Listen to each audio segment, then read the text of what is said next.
Hi there. Wow, just lost exactly what I was going to say. It's time to work on pedigrees again. This is the second video, and I'll fess up to you, this is second round because the first round I'm going to call my dress rehearsal because I forgot to turn the camera on. So, oops. And today we are looking at the big sheet that you probably all got. If not, there's a copy on Brightspace, or you can ask me for it. And we are looking at different pedigrees. And this is the second video. So page 2. And number 1, what we're going to do is we're going to determine the inheritance patterns. And then we are also going to, hold on, there we go. Figure out as many of the genotypes of the individuals in the pedigrees as we can. Now, to be absolutely honest, I would never give you this big a pedigree on an exam, not and expect you to do all the genotypes, and the departmental won't either. But I figure if you can handle a great big one, then when I give you part of one, so maybe you'd get that much, or maybe you'd get that on an exam, it's a lot easier. So the first thing we want to do is the first question we ask with pedigrees is, oh, I guess we should talk Huntington's disease. And these are the people that are affected, whichever one works. And we want to see if we can figure out what the pattern is. So the first thing I always do is I look to see if for every child that's affected, if one of their parents has it. If it is, then we know it's autosomal dominant. So if we look at, so this is the 3rd generation, this daughter, her mom had it. And if we look at individual, this son here, and we go up, dad had it, and same thing with that. So every single person in this pedigree, I'm going to put my hands over here so I don't look the other one, in this pedigree has at least one parent with the trait. So that means it's autosomal dominant. And maybe, that's right, I'm going to write that. You also remember that when we talked about autosomal dominant the first time, one of the examples I gave was Huntington's disease. So since we know it's autosomal dominant, that means I'm going to use, all right, here. H is going to be for Huntington's disease.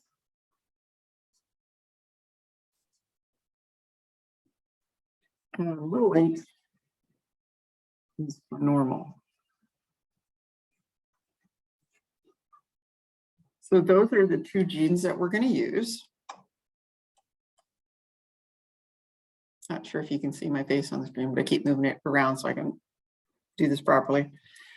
So we have 3 possible genotypes, and they're not exactly the ones that you'd expect.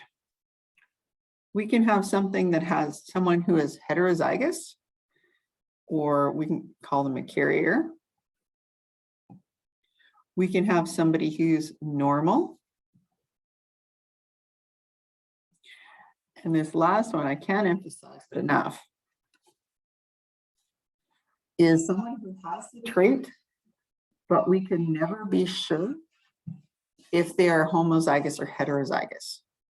Okay, and then when we come across one, I'll explain it again. But you don't get to use 2 capital H's, I guess is what I'm saying. You'll never get homozygous dominant on one of these. So the first thing I'm going to do is everybody that's colored in, I'm going to give them an H because they have Huntington's disease. I know I need 2 genes for the trait, but I'm being lazy. I'm going to do this the simplest way. So I know everybody that's colored in has whoopsies, that's the other one, has Huntington's. Okay. I know there's a 2nd gene, and right now I don't care. The next thing I'm going to do is all these ones that aren't colored in are people that do not have the disease. And the only way you can do that is to be homozygous recessive. So to the H's. So again, I'm being lazy. I'm going to fill all of those in because I know every single one of them, whoops, that does not have the trait. There's only one way that can happen. And it's homozygous homozygous recessive. There. So if I did give you this on assignment, look at that. You got over 3/4 of it done without thinking too hard. Now we do have to do the thinking. And for me, what I find most effective is I start with the kids. I work upwards. I've tried it the other way. Doesn't always work for me. So we're going to start down here in generation 3. We have individual number 3 who has it. So we're going to look up at her parents. Now, by the looks of it, she got the Huntington's gene from her mom because her dad couldn't give it to her. The only trait, allele, gene, whichever you prefer, that dad has is little h. So that is what she inherited. That's the only choice. So we know for sure because that's the only gene dad had. And that covers off everybody in that generation. So let's go up a generation. Now let's look at mom here. Okay, so generation 2, individual 2, this lady, she got a capital H. She has the trait. And if we go back and look at her parents, her mom is normal. Let me make that look better. So that means the only gene that mom could possibly give her is the normal gene. So she is heterozygous. And honestly, same story here and over here. Because this one, and this one, those are all siblings. Same story. So the only thing we have left is dad up here. Now, we don't have any information going forward. So let's see if we can figure out what happened by looking at his children. Let's look at child number 4, this boy. If we go up, he got 1H from mom, because that was the only choice that mom had. That was the only gene she had. Sounded like she had a choice. It was the only gene she had to contribute. The other little h must have come from dad. So in this case, for this specific genotype, for this specific pedigree, we were able to do the genotype of every single person, which I think is pretty cool. Because sometimes you get partway through and you're like, I don't know. So we didn't have to use this at all. All right, coolio. Let's look at the second one. So here we go.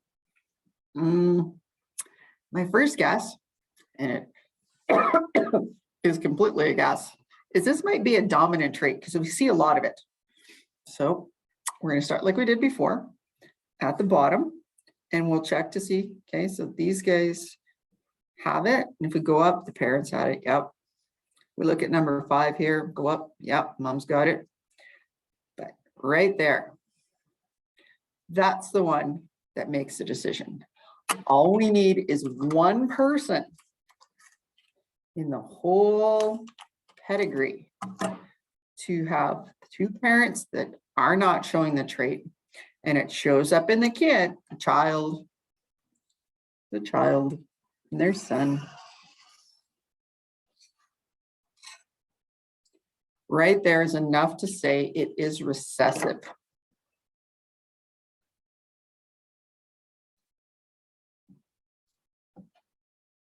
We know that for sure. Oh, I hope you guys can see my writing. I'll try to write a little bit bigger. Okay, so when the 2 parents don't have the trait, the child does, we know it's recessive. But then the second question that we always have to ask is, are the people who are affected mostly guys, or is it a 50-50 mix, or is it mostly girls? So if we do a quick count, 1, 2, 3, 4, 5 boys. I'm just going to write it down. And 1, 2, 3 girls.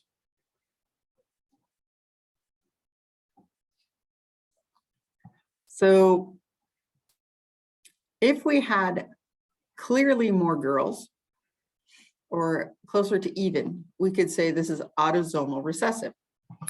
But I'm going to say because we have kind of significantly more boys and we haven't done an example of a sex-linked trait, I'm going to say this is sex-linked.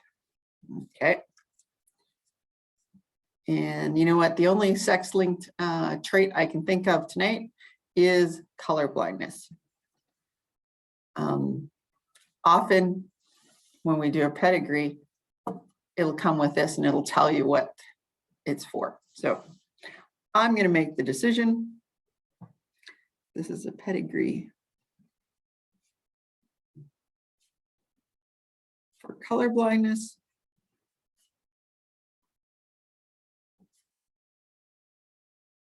Oops, going off camera. Sorry.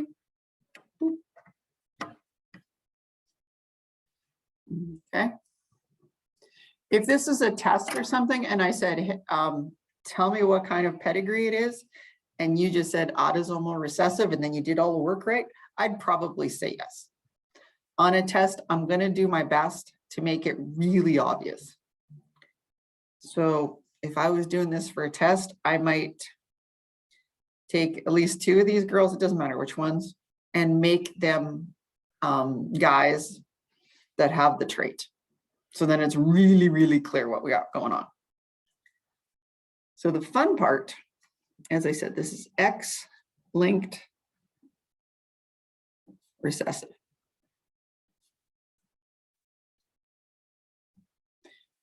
So because it's X-linked, we have to do the superscript stuff, if you remember. And it's recessive, so we're going to use X capital N for normal. So that's normal female gene. We're going to use X lowercase n for the recessive. So this is for colorblind. And then we have the Y, which is normal, also for guys. All right. Again, I'm doing the whole thing and I'm going to be as lazy as I can. So I'm not, who am I justifying? I'm just going to be lazy. So the first thing I want to do is I know that females are XX and males are XY. So take a moment and fill in the X's and X's and Y's on everybody. Pause the video and do that. Don't worry about the superscripts or the other superscripts, but exponents on anything. Hopefully you are with me.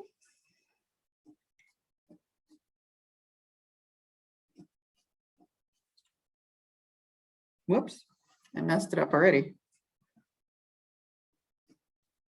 All right, Joanne, pay attention. Looking for the ladies. Ladies get XX. Doesn't matter if they have the trait or not. They're just getting, yep, you can see it down there. And I think that's all of them. Now I'm going to go back and I'm going to put all the guys in. So all the squares.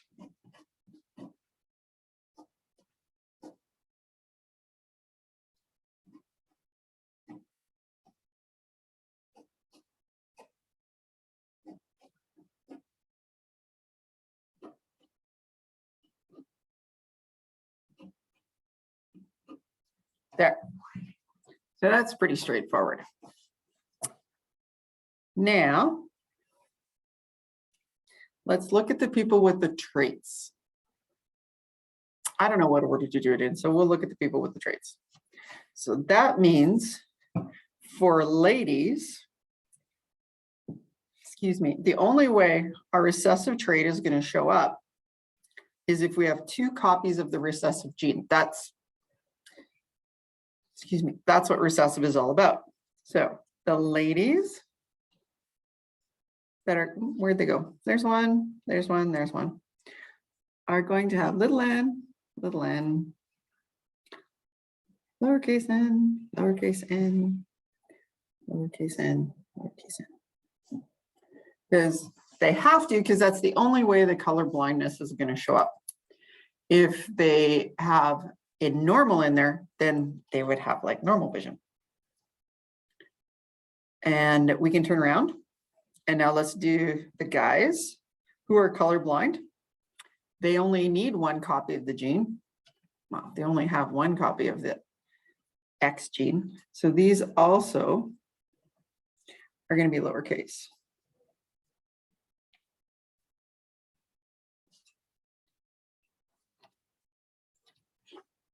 You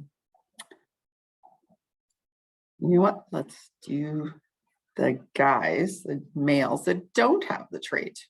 Because they've only got the one X gene, it must be the normal one. So if they don't have the trait, it's going to be capital N, capital N. Sorry about my phone going off there. I think we got everybody. If not, I'll find it on the way. Now, what's left? This row's all done. Okay, let's look at this female. Oh, no, there's one more thing I can do throughout the whole thing. This one, this one, this one, this one. Those ladies all have normal vision, those females. So that means they have at least one copy of the normal gene. So they can have a capital N and a capital N and a capital N. I think that's everyone. Now we have to actually do some work. So we got this far without having to really pay attention to the pedigree. Let's start at the bottom. So if we look at this one and we look at her parents, this dominant gene, so X capital N, could have come from, wait a minute, I was going to say could have come from mom or dad, but we're going to say it had to come from dad because dad couldn't give her the Y. But for that second gene, don't know. Mom could have given her this one or whatever this one is. Sorry, I'm going to stop that. I don't like that. That's too much a no. So let's go the other way. Welcome to pedigrees. Sometimes it works good from the bottom up. Usually, just now that I've said that, I'm going to work from the top down. Because mom only had one possibility to contribute. So this has to be lowercase n. So this dominant gene came from dad. This one must have come from mom. So now that I know that, truth be told, it didn't make any difference. I still don't know for sure what that second gene is. Okay, I wouldn't know unless they had some kind of testing to do or until she had some children and maybe some of the boys are colorblind. Right? Can't prove whether it's two capital N's or heterozygous. All right, I was doing good working from the top. So, same story. The dominant gene must have come from dad because he couldn't give her the Y gene, and mom can only contribute lowercase n. Done, done, done. And the theory here on individual number 12 is the same as that one. So this X capital N must have come from dad. And it's going to be one of these two genes, but we don't know which one. So I'm just going to put a blank. And I think that just covered off everybody. All right. So as to not make these videos too long, I'm going to call it there. And please stay tuned to my YouTube channel because there will be another one for the third page. Be brave, try it. It's kind of fun. Actually, better thought than anything else, try it beforehand. Give it a good shot and check the answer key, because I know that's online. And if you got it all right, then woo, don't have to watch my videos. If it didn't go well or you got lost, then feel free to watch the video. Or maybe maybe I'll tell a joke, but I wouldn't hold my breath. Bye.